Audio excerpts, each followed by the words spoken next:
Welcome to a new edition of Fantasy Sports today on SportsGrid. Happy Labor Day weekend to everyone, which means one thing. The NFL season is straight ahead of us. Less than a week until opening night between the Philadelphia Eagles and the Dallas Cowboys. George Kurtz will be watching that game, and so will all of you. And naturally, by the time that game kicks off, George, on Thursday night, everyone will have their fantasy teams drafted. Very big weekend ahead. The most drafts will be completed on ESPN, Yahoo, and all of the other sites this weekend, George. I guess I have to ask you, are you ready? My big night is coming up, Labor Day night. I had my home league draft last night, year 37 of that, so that's completed here. I think I have one more, Craig, tonight with Chris Mitchell, who used to work for us back in the day. So that's a weird league, the weirdest league I play, and you start, whatever, it's just a nutcase league, but I told him I'd play, so why not?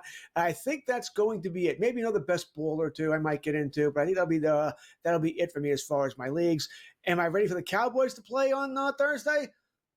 No. Not one little bit. It's going to be a fun season of George being upset here on the show. But of course, things did not get any better for George when he saw that the Washington Commanders got Terry McLaurin back on the field. He is staying with Washington. Now, here's the one thing that I don't like about that graphic, Sam, is that, I talked about this on Newswire here for a minute. George, maybe, you know what, George, unfortunately, is not an NBA guy. But why is it that all of the guys named Terry are nicknamed Scary? That can't possibly be.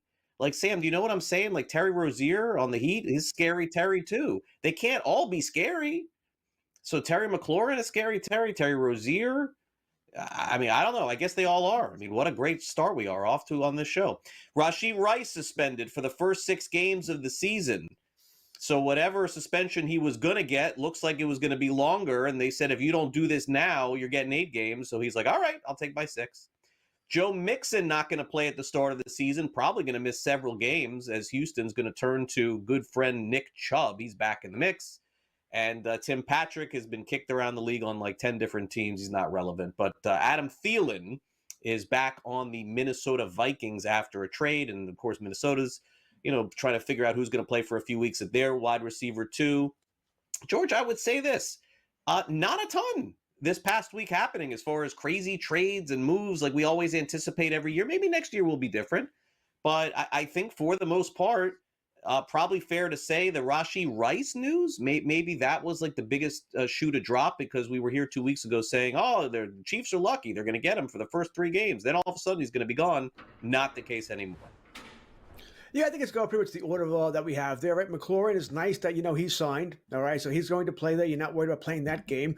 He signed right after I had a draft. I was thinking about drafting him. I want to say it was round 3, maybe round 4. I'm like, I'll wait till next round.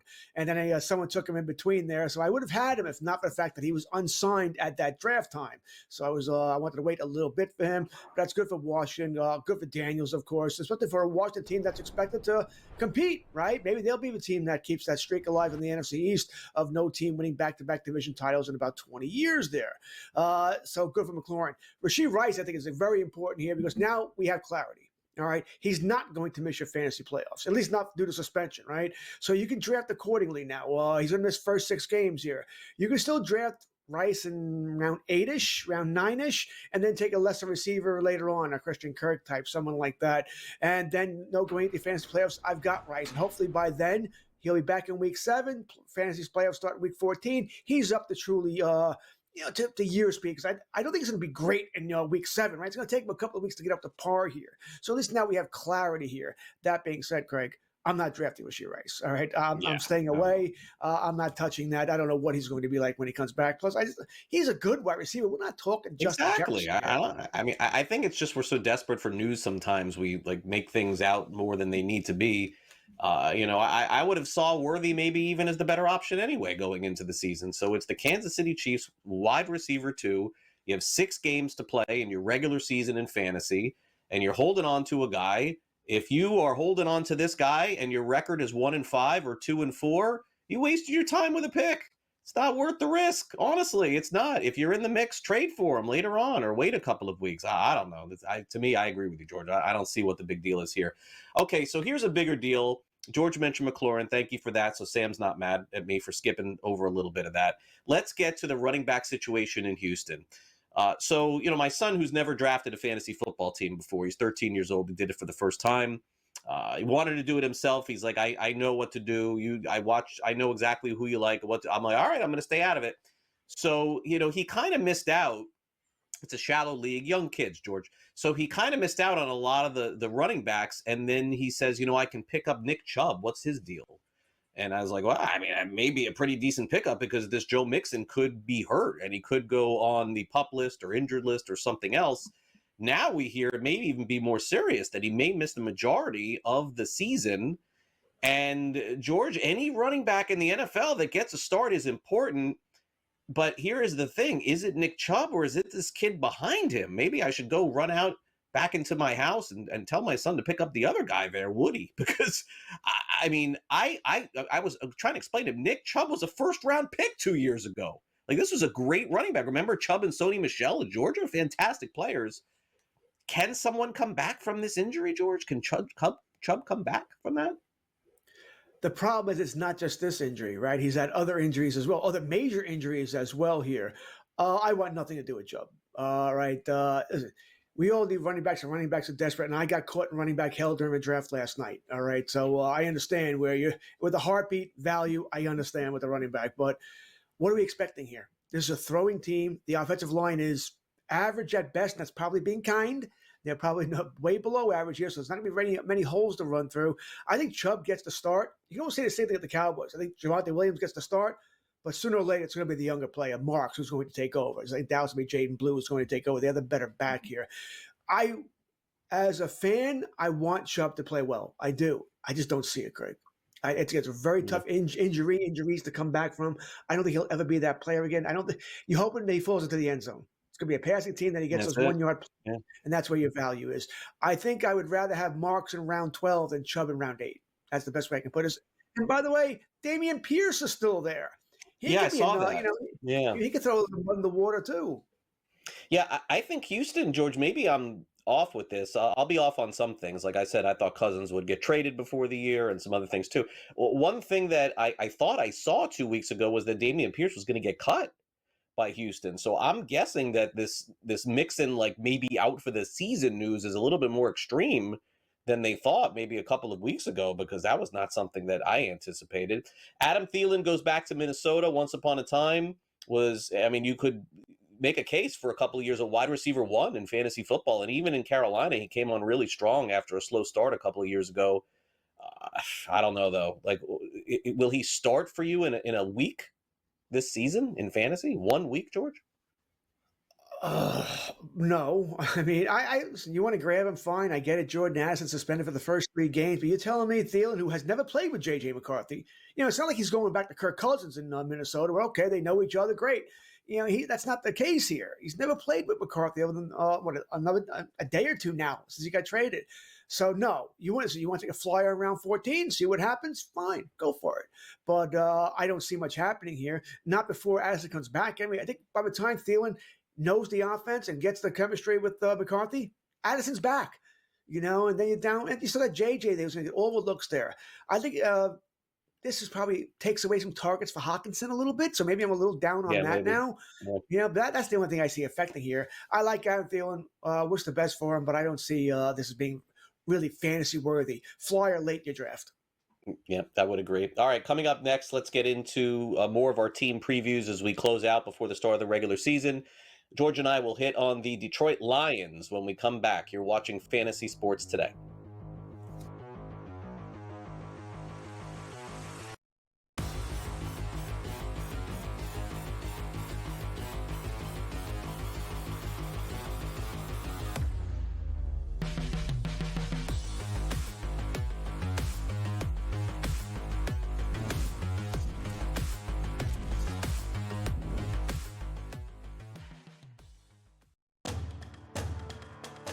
Alabama, Florida State, the years Georgia opened with Clemson, and then Oregon and LSU and Les Miles opened with Oregon and smacked them around. Alabama knocked around USC and Wisconsin and Vatech for years. The SEC fears nobody. Stop it. I love the SEC. Put them on. By the way, if you just had an only SEC college football playoff show, it would be absolutely wonderful. How about that out there, SEC backers? SportsGrid's College Football Today. So the Mets, they went through a rough stretch where they were terrible, but, they win the series versus the Mariners. They're kind of turning things around just a little bit. Like, the offense has been there. You said they were in a playoff race. It's tough to say, they need to win. It's like trying to trust teams in different sports at the end of the season. But the hitters are hitting right now. Lean into the Mets, lean into the Phillies. These teams have something to play for, and they're cooking right now. Pro Baseball Today, only on SportsGrid. I think what you saw last year is it's tough to say, it's projectable, but I do think it's something that when you're taking shots here, you're looking for a bye-week coverage wide receiver on your roster or a guy that has upside who's young enough to grow into more of a role. I think the development of Bo Nix was stunningly good last year. If we can build on that again this year, I think Marvin Mims is a really good selection as the 57th wide receiver off the board. Fantasy Sports Today, only on SportsGrid. What does he do after he hits the home run? He walks over to the fan and he pats him on the back and gives him a high five. This is the same fan that's been going after him for the entire game. Dave Roberts after the game saying, hey, look, every once in a while, it's kind of funny to see Shohei, who's got this wonderful personality that we almost never see. It was great to see him do that with the fans. Newswire, only on SportsGrid.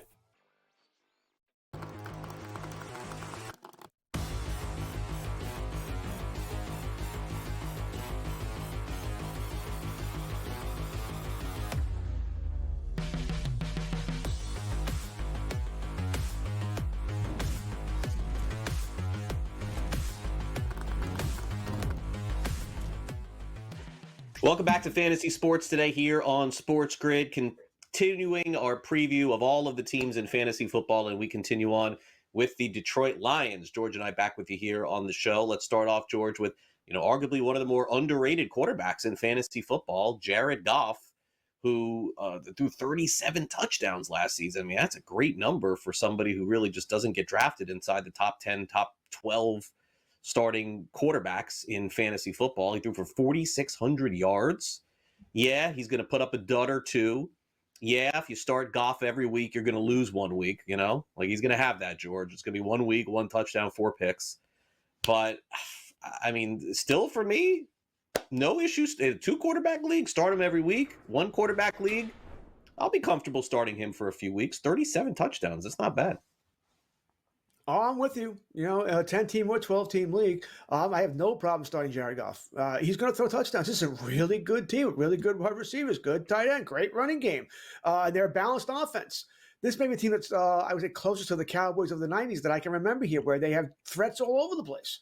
All right, so you don't know what they're going to do here. He doesn't get the love of some of these other players. I mean, listen, he's not Joe Burrow. He's not any of the running quarterbacks. I understand that. I'm not taking him anywhere near that. But I can understand taking him anywhere other than the top 5, right? Hurts, Daniels, Jackson, Allen, Burrow. Anything after that, I'm good with. You want to take him above Mahomes? I'm good with that. All right? I don't have an issue with that whatsoever. I think he'll throw more touchdowns than Patrick Mahomes. Just won't rush for as many yards here. Not that Mahomes rushes for a whole bunch anyway. But I'm with you, Craig. I think Goff, fantasy-wise, is very underrated. Let me pose a question to you that maybe some people have out there, George. This will answer for me going into the draft. I have the number 1 overall pick in my Monday draft. You call it a home league. For those people who don't know, George has said it every week. People have no idea what he's talking about. It's people that he drafts because they're his friends for a really long time, and it's called a home league for those of you who are not familiar. So I have the same scenario going on Monday night. Now, in my Dynasty League, George, my best player is the number 1 consensus overall pick in Jamar Chase. I also have the number 1 overall pick Monday night.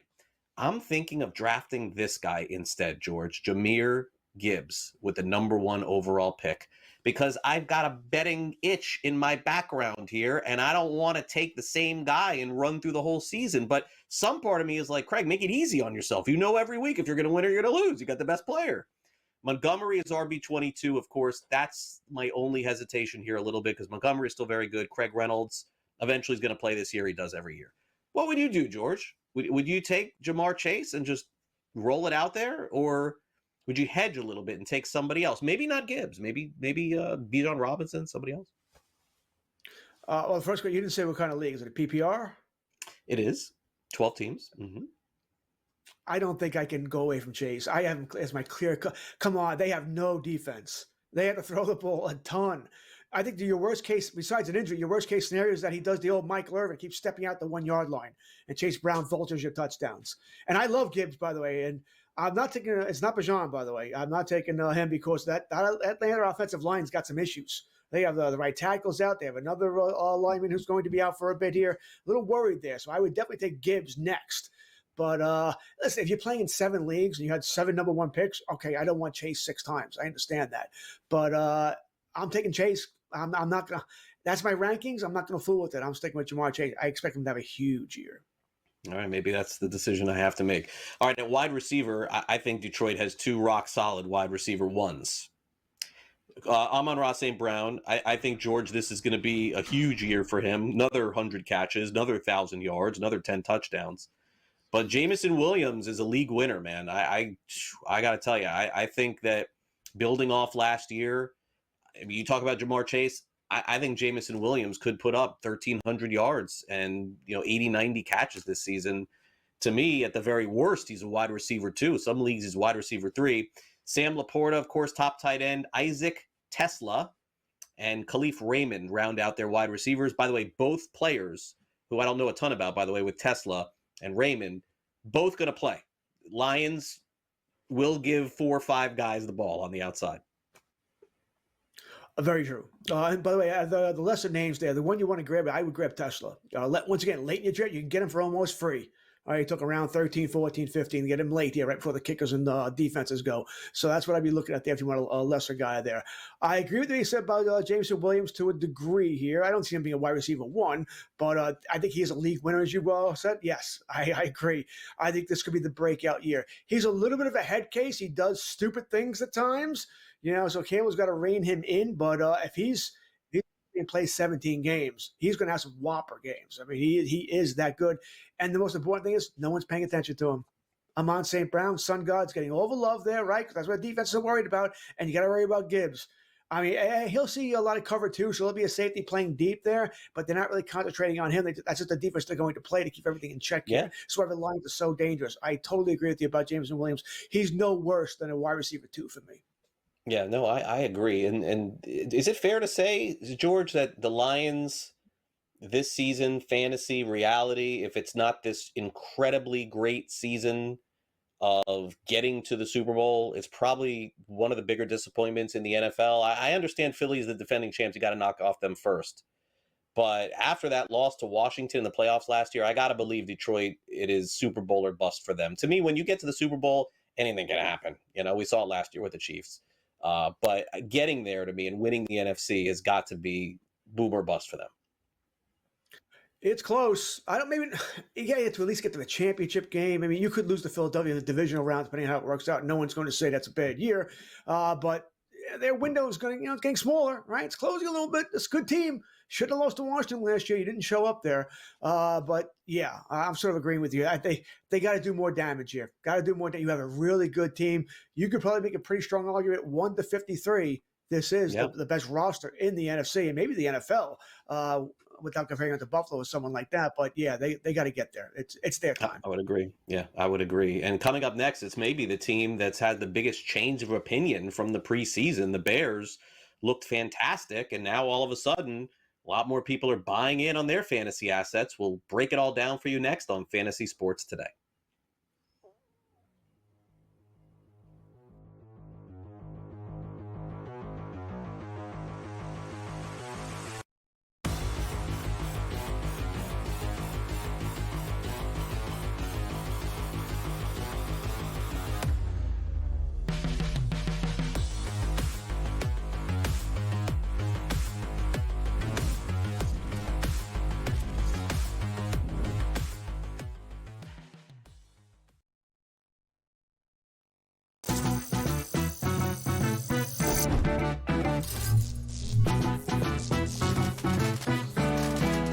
Here's a tip.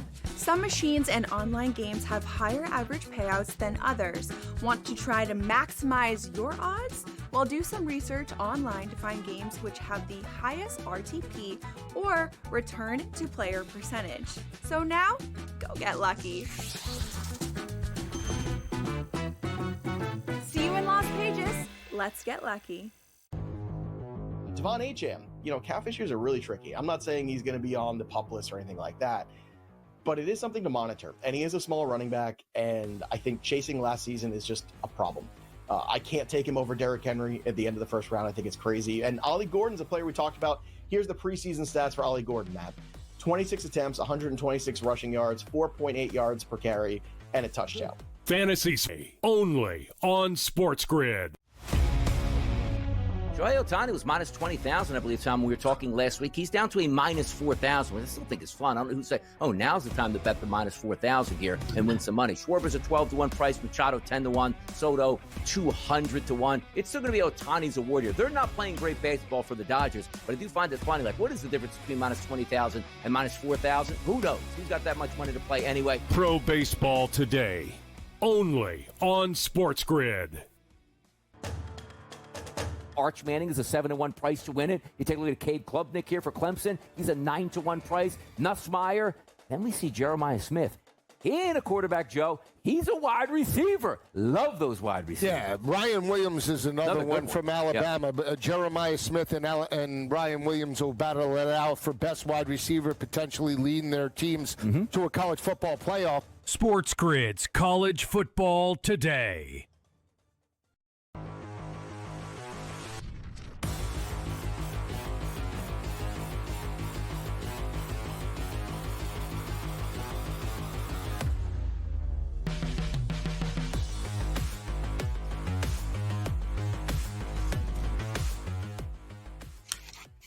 And welcome back to Fantasy Sports Today. They say there is helium in fantasy sports. Those are the teams and the players that are rising.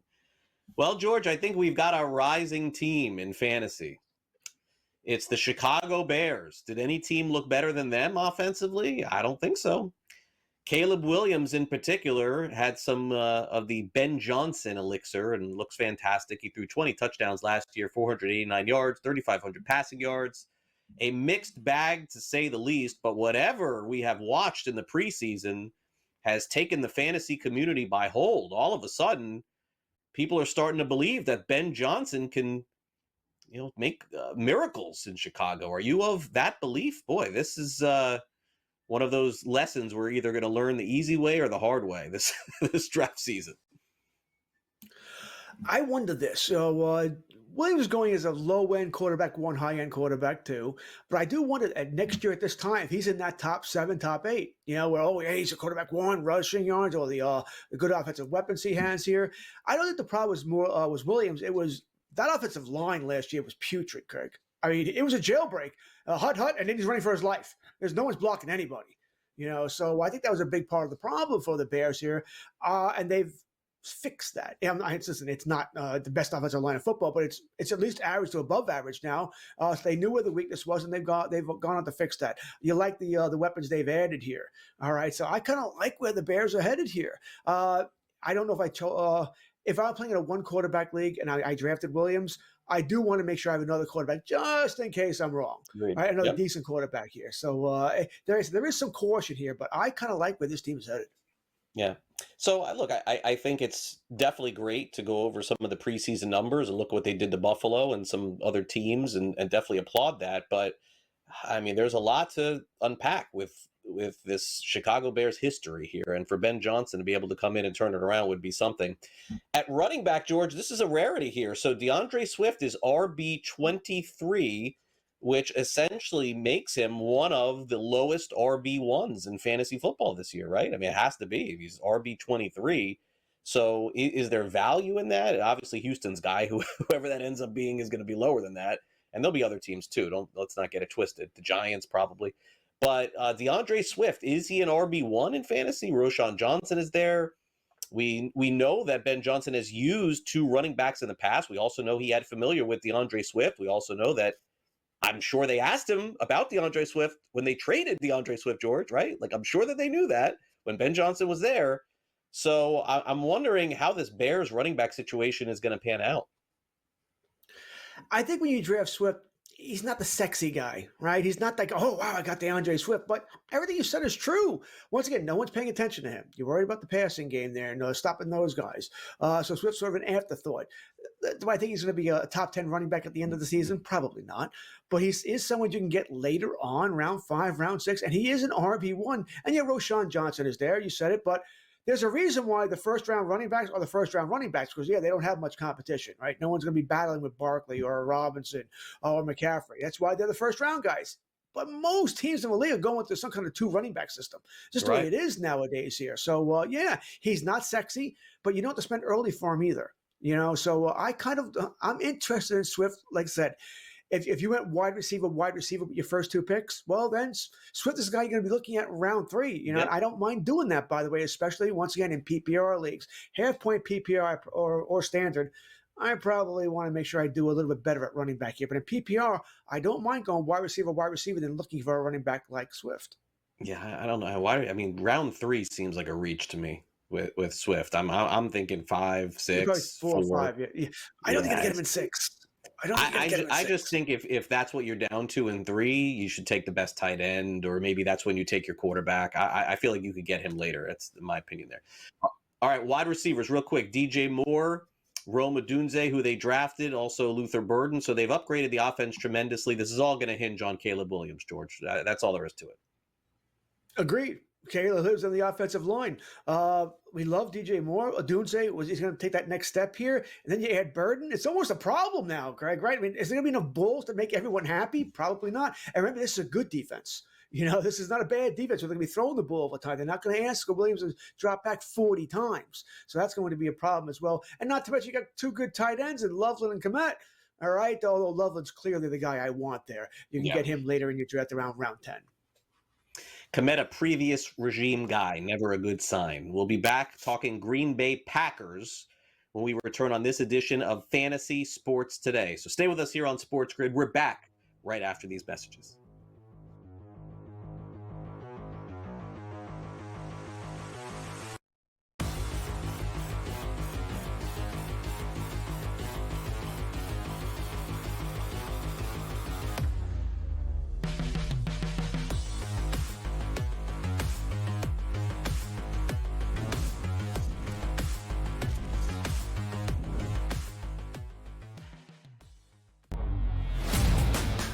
NFL's heaviest player in history cut by Tampa. His name was Desmond Watson. Did you see any the highlights? His highlights were walking up and down the field as opposed to doing gassers, and that's how he was supposed to lose weight, Joe. How about that?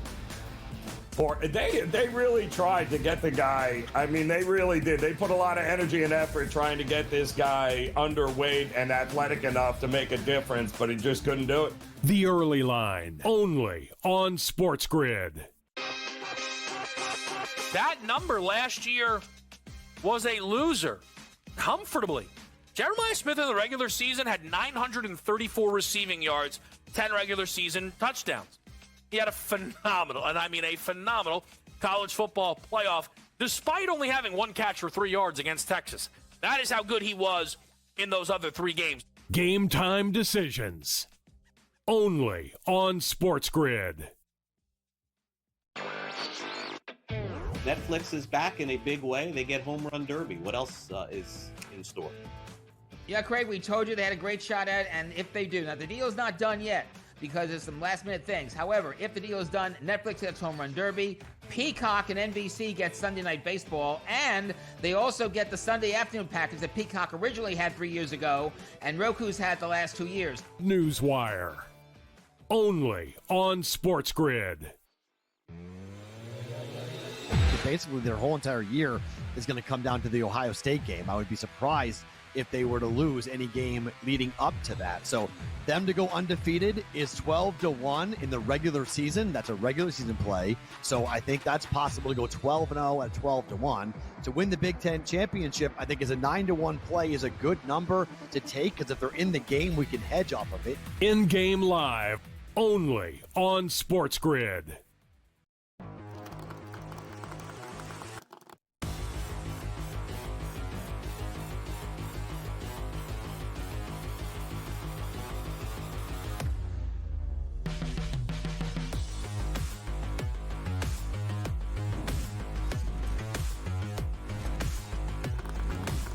Not much discussion, honestly, going into the season about the Green Bay Packers. A little strange, gotta say, to be honest, George. It was a really good team the last few years. I mean, if Jordan Love doesn't get hurt last year, and even though Willis played good, I mean, to me, one of the more underrated teams that you could say than and Jordan Love, in the time that he played, he had 26 touchdowns. He missed a number of games. Hopefully, he's going to be okay for next week's game. They say all systems go for him, but certainly in the limited time that he played, he threw 26 touchdowns, and he also had 3,389 yards. So, if healthy, Jordan Love, also a guy that in a 12-team league, George, QB1, right? Like, kind of exactly who he is, similar to Goff. Same division. I would expect him to have a big year. I don't think it matters who the receivers are. I would agree. I would probably still take Goff over Love. I just like their offense. Their passing offense a little bit more. I also think Detroit doesn't mind blowing people halfway to hell. So I don't think they mind beating people, 42-14, where the Packers might take the foot off the gas a little bit there. Listen, I like Jordan Love. Just drafted him in one of my leagues over the weekend, so good to get him. I agree with what you said. I think he's a good, solid quarterback, top 10, top 12 at the end of the year, assuming he stays healthy there. And for where you're getting him, that's what you want, right? You're not expecting top 5, or else you would have had to go draft Burrow, Allen, Hurts, and those guys there. So, yeah, no problem with Jordan Love. Stay healthy, please. Something he has had a problem with. He's just coming back from the thumb now, right, that he injured during preseason. He's fine. He'll be ready for week 1, so we're not worried about that. But, just stay healthy, Jordan. Josh Jacobs, 1,500 yards, 15 touchdowns last year. What a season he had. First year in Green Bay. And most importantly, George, he was banged up different times, played every single game last season. Just a tough guy that's going to suit up every single game for you. Not the sexiest pick. You could be in the first round, and there he is at 11 or 12, or second round pick 1. You're like, I don't really want to take him. I want to take a sexier name. But Jacobs is really good. Marshawn Lloyd is his backup. Emmanuel Wilson, who was really good a couple of years ago in the preseason, is back also. Wilson's like a bowling ball, George. Like, if he would ever get a chance to start, I think he'd score a bunch of touchdowns. But Jacob is the guy here, and a rare situation with one running back, essentially, in a backfield. Yeah, you put it perfectly. Those are the words I would have used. He's the unsexy guy, the guy you look at, all right, fine. I'll take Jacobs, but you tend to lean towards maybe I'll take Derrick Henry because he's there. Maybe you want James Cook for the catching the ball in the backfield and that sort of thing. Lloyd, by the way, is on IR to return, so you can take him as a backup, and he might be back before the bye week. So happens there, so maybe there's some value there. But just be careful. Wilson, if you look for someone from the start of the season, he's the guy you want. Although from the leagues I've been in, everyone's drafting every backup possible. Not Wilson, though. They think it's Jacobs' job, that he is one of those few running backs. So he's the running back 1, the backup's the backup. Back to olden times. He's not someone you're going at like Jordan Mason of the Vikings or someone like that, where everybody wants him. Wilson is just a pure backup. So the wide receivers, who is going to be the number 1 wide receiver on the Packers, right? Since Devontae Adams is gone, we're trying to figure out this pretty much every game, every year. What do you got here, George? Matthew Golden, wide receiver 42. Are we missing somebody here? Jaden Reed, wide receiver 47. Romeo Dobbs, Dontavian Wicks. Didn't they have another receiver back there? I don't feel like I'm missing a name here with the receiver. Is that it? That's it. All right, you got them all here, and that's the problem because any one of them could be the guy. Watson. They want Wasn't there a Golden Watson to be there? the guy. Christian Watson, yes. He's on PUP. What happened to him? All right, he's on PUP. He's done? I thought he was pretty He's good. on PUP. He's hurt. He's hurt. All right. He's always hurt. That's been Watson's full problem since day one. He's always hurt there. If I'm drafting, once again, Golden's the guy I might reach for in round 7-ish. He's up there with Igbuka. I'd rather have Igbuka than him. So you just don't know who's it going to be. You almost like you want someone else to draft one or two of these guys that limit your possibilities. Dobbs is fallen. He's taking the guy in the 50s and 60s, so you can get him very late in your draft, almost for free here. Watson's just not going. So that's the issue here. If I'm going to take somebody round 7, Golden will be my guy. Reed is next. Yeah, I think Reed would be the value guy for me there. All right, now let's move on to not Reed, but let's move on to the Minnesota Vikings here. As certainly I think that they have an opportunity to really catch people by surprise. J.J. McCarthy is going to get a chance to start. Definitely feels like they needed to upgrade the backup quarterback. They did that. George, there is not a league that you could find, a 12-team league, where McCarthy is going to start. But he is probably the guy in fantasy football this season at the position that if the guy comes out and he throws 3 touchdowns and 280 yards in the first game, he's going to be on every roster in a 12-team league, and he's going to start to get started in some leagues too. People are going to wait. They want to see him.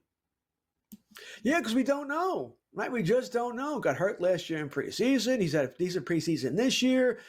You got JJ, right? So we love him. Addison suspended for 3. So we just don't know what to expect from McCarthy here.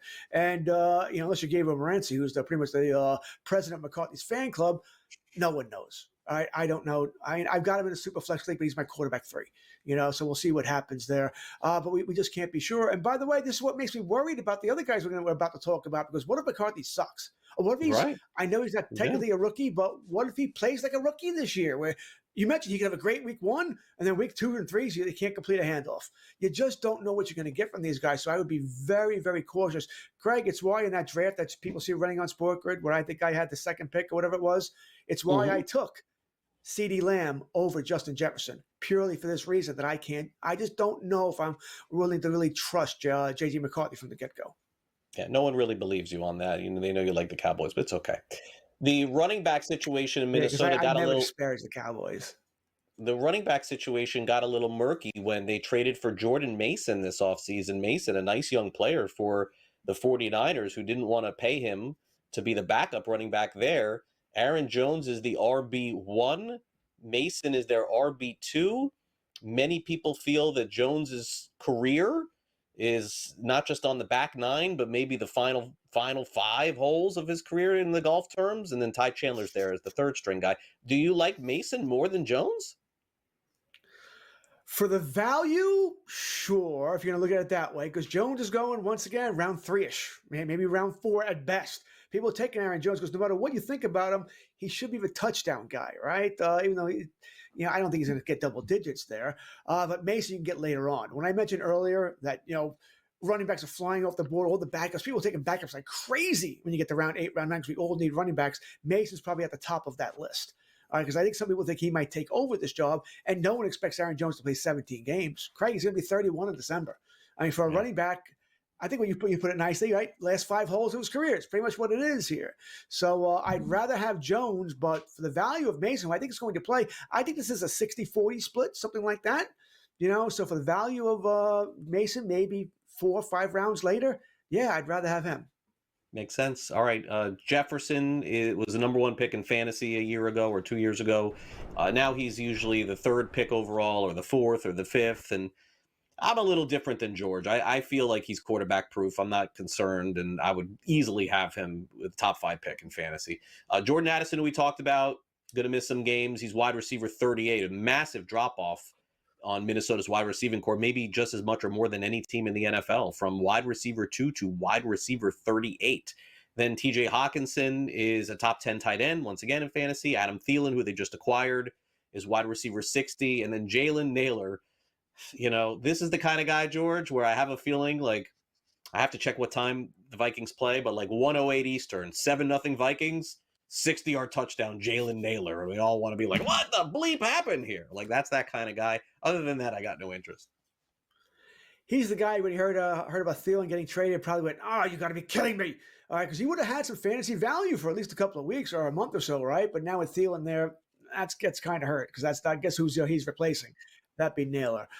So you said it already. Addison, you want to take him. You're going to lose him for 3 weeks, and you hope that he can come back, be ready to play in week 4. But in my mind, you've really lost him for over a month. So listen, unless the value's there, double-digit rounds, fine. Hawkinson, I have a little bit better than you. Right in top 10, I have about top 5, top 6. I think he's going to eat this year, especially without Addison in that first month.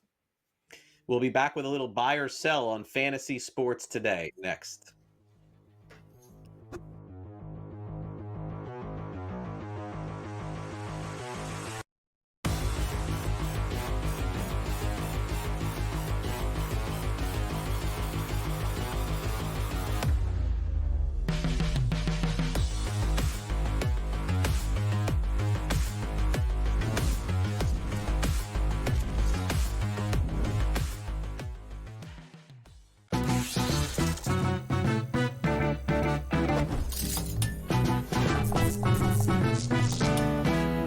First time on a casino floor and feeling a little overwhelmed? Well, here's a tip.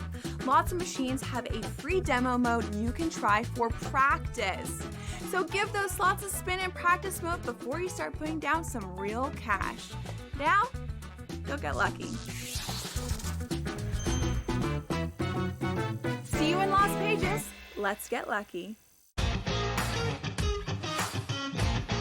Hopefully starting in 2027, where I think the schedule could just completely get blown up, which would be so exciting for the fans, the players. So there's interesting things that I've heard that that would be like one of the first things that could say that people are talking about, and that things could really get changed up a little bit. The Smiley Show, only on SportsGrid.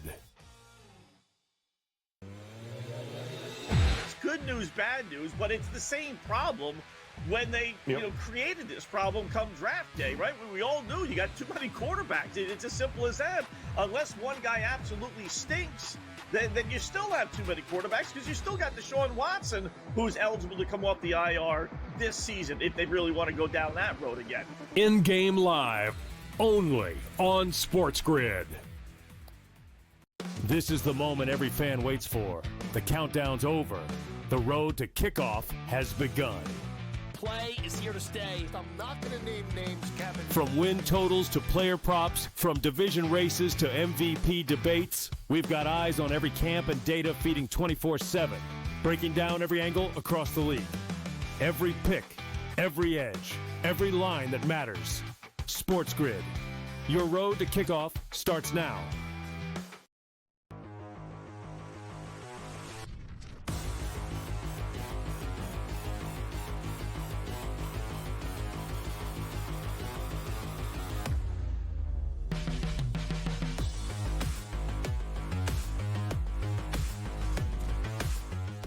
Welcome back to Fantasy Sports Today here on SportsGrid. Don't forget, all this weekend and next week to catch our Fantasy Football Draft Spectacular 2-hour show.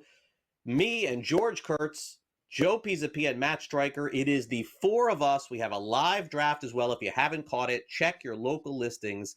It's exclusively airing here at SportsGrid. Before we wrap up our show, let's do a little game and play a little true or false. It's time for buy or sell.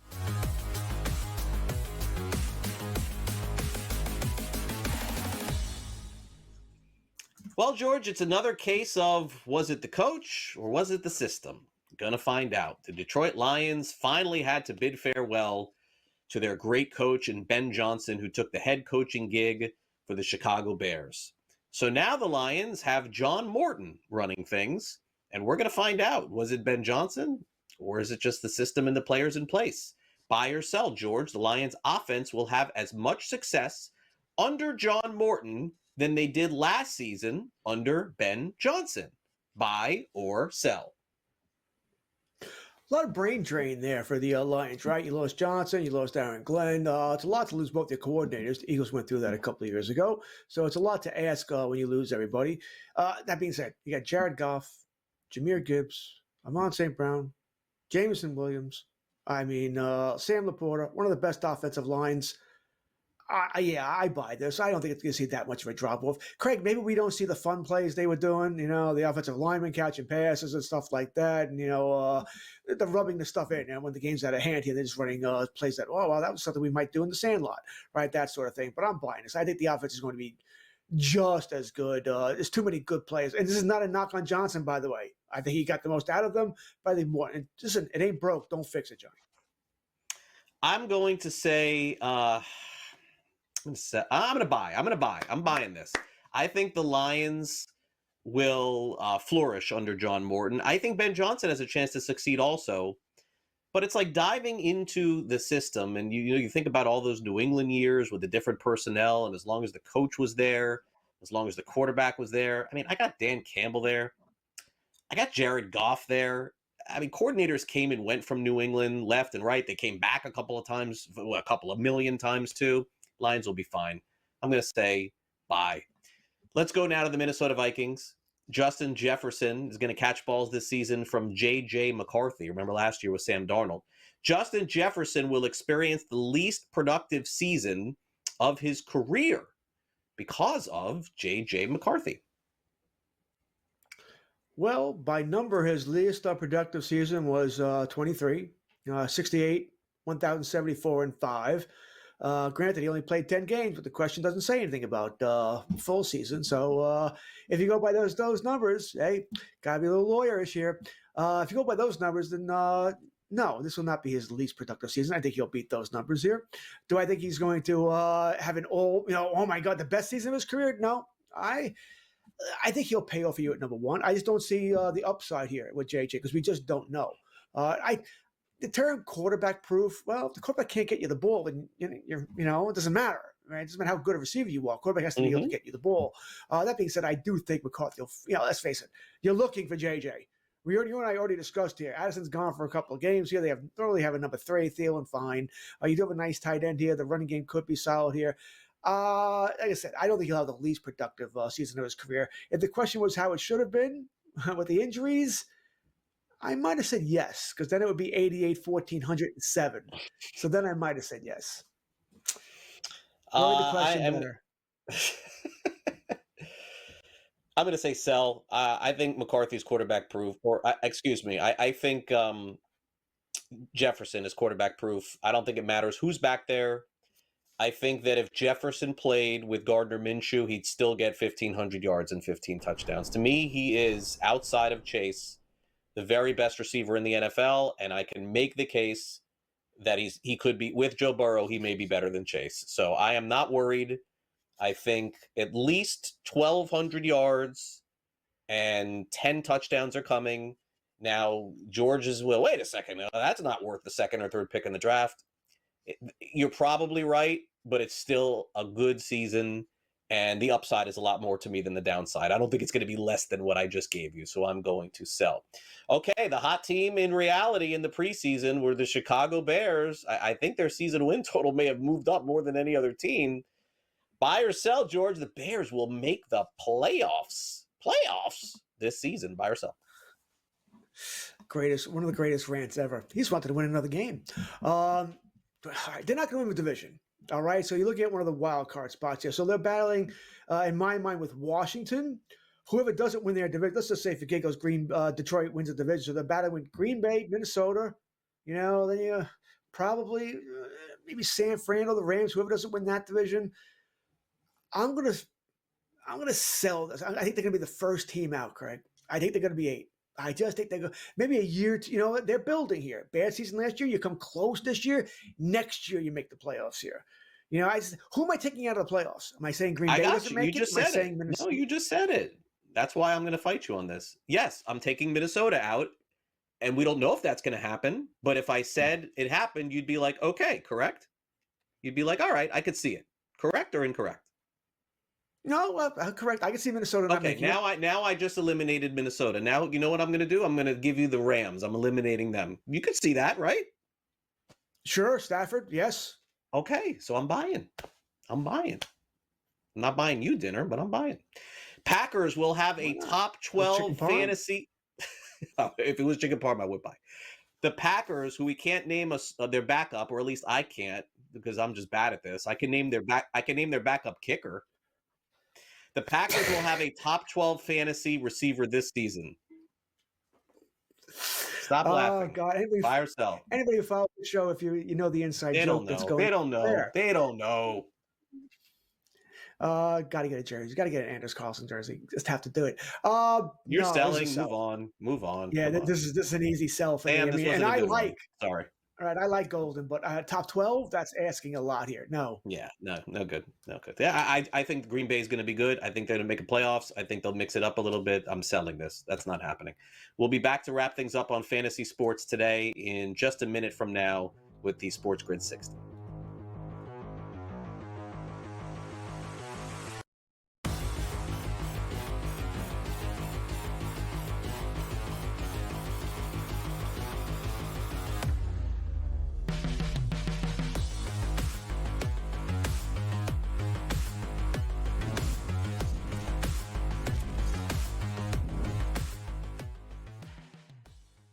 This is the moment every fan waits for.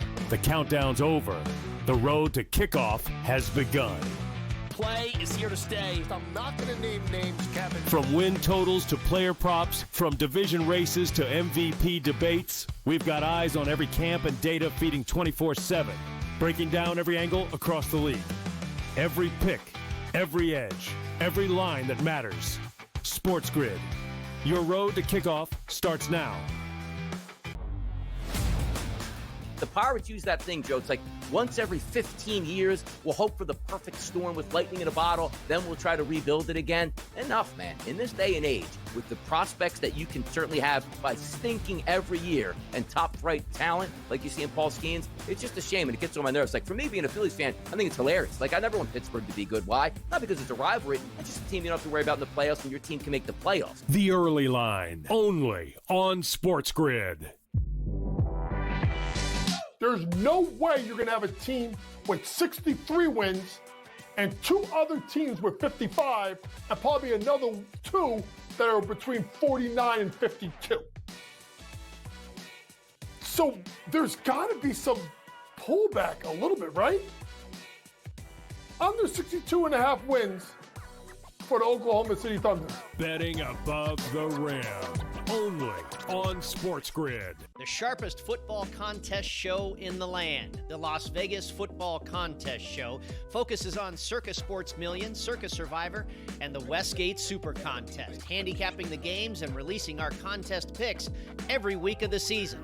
With two former Super Contest winners, Brady Cannon and James Salinas, a former NFL player, Mike Pritchard, and over $1 million in contest prize money won combined, the Las Vegas Football Contest Show will have you prepared this season like none other.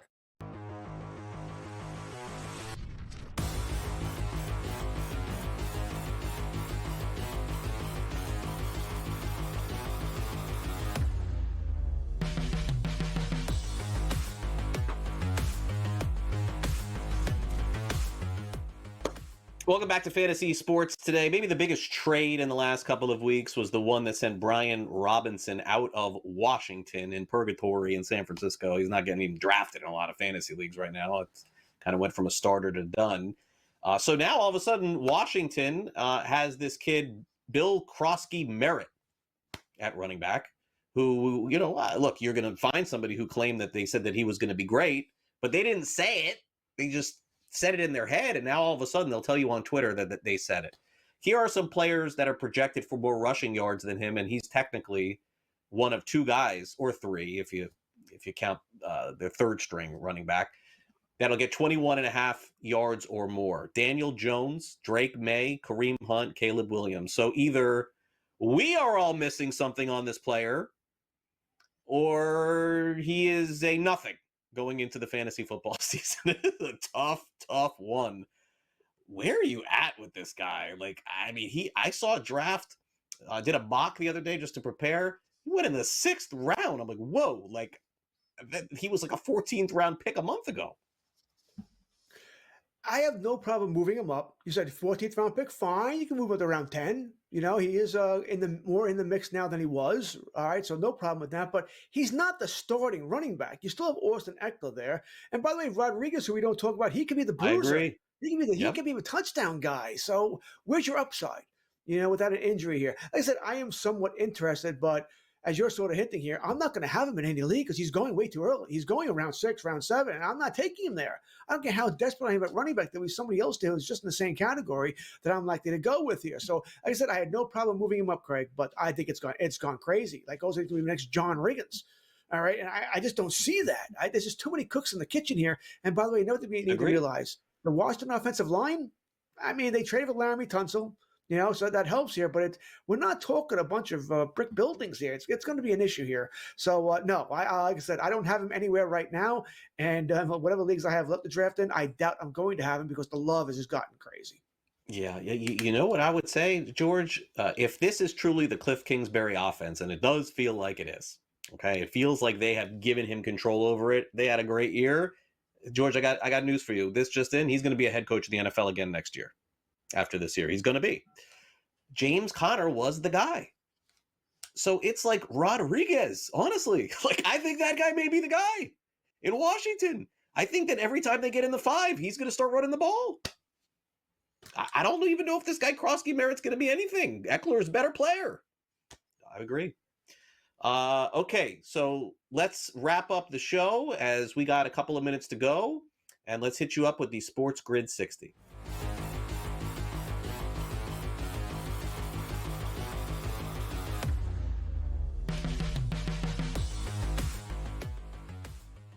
All right. Listen, home league drafts, friends and family leagues, whatever you want to call these things, they're a lot of fun, right? And there's different ways to draft there because listen, you know your friends, you know your family. There's fandom comes into it, right? I did back-to-back home league drafts, and one of my best friends is a Detroit Lions fan. All right, now we like the Lions, but if you wanted a Lion player, you better take him because he was taking every Lion that existed. I mean, Isaac Tesla's on both of his teams here. I mean, he likes that guy that much. He was drafting Goff earlier than he should have. The kicker, the Detroit Lions, every Lion he could find was on his. We were making jokes with it after a while. But the point of this is you need to realize that with people in your league, like I said, in the home league, the friends and family, that if you want a Lions player or you want a Cowboy player, whatever other fandom, Giant, Jets, I live in New York, they're going to go earlier than they really should because you have fans of those teams. And you have to realize that if you want that player, you may need to draft them a little earlier than you're comfortable with because someone else is going to do it. So a fan of that team is going to draft that player. It's just something, like I said, a little thing to keep in mind. Like I said, I can't believe how many Detroit Lions. This guy's got 6-7 Lions on each team. Lions had a big year. We're all screwed. He's going to do very well. If you're just watching the show for the first time, then this may not mean much to you because you may not know a lot about me and who I am hosting this show and being here at SportsGrid for a long time. But sometimes when we're doing the show and we go off the air, there's something that you don't see. And that would be me like putting my glasses on like this. And then sometimes I'll take them off. You know, my boss here at SportsGrid, his name is Mike Cardano, and he has been a friend of mine also for 20, 25 years. He has been kind of nudging me to wear the glasses on the air. I'm 52. I've never done a TV show, and I've been doing TV shows for 30 years without wearing glasses. But starting next week, I've been told it's time to put them on. It's a sad day for Craig Mish here. There's George. You're making me feel better. You're making me feel better. Good luck in all your fantasy drafts this weekend. We'll be back next week for Fantasy Sports Today.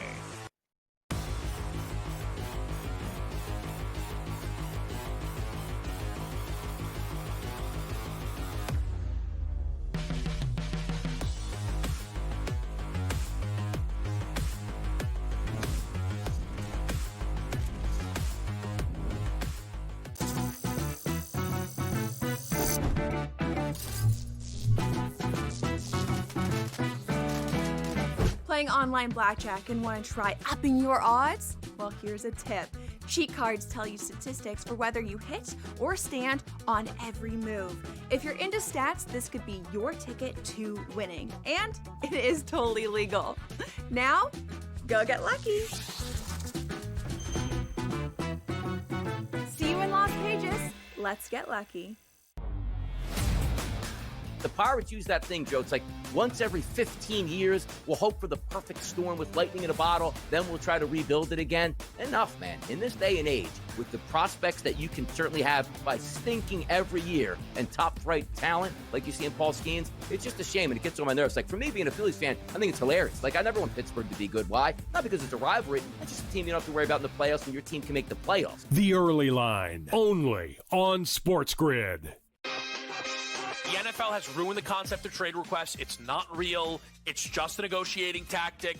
I'd appreciate reporters changing the language because in the NBA, when a player requests a trade, they get dealt. In the NFL, nobody actually thinks it matters. If Jacoby Myers is going to buck that trend, and if Jacoby Myers is going to get traded, we'll see where he goes. Game time decisions. Only on SportsGrid. Hopefully starting in 2027, where I think the schedule could just completely get blown up, which would be so exciting for the fans, the players. So there's interesting things that I've heard that that would be like one of the first things that could say that people are talking about and that things could really get changed up a little bit. The Smiley Show, only on SportsGrid.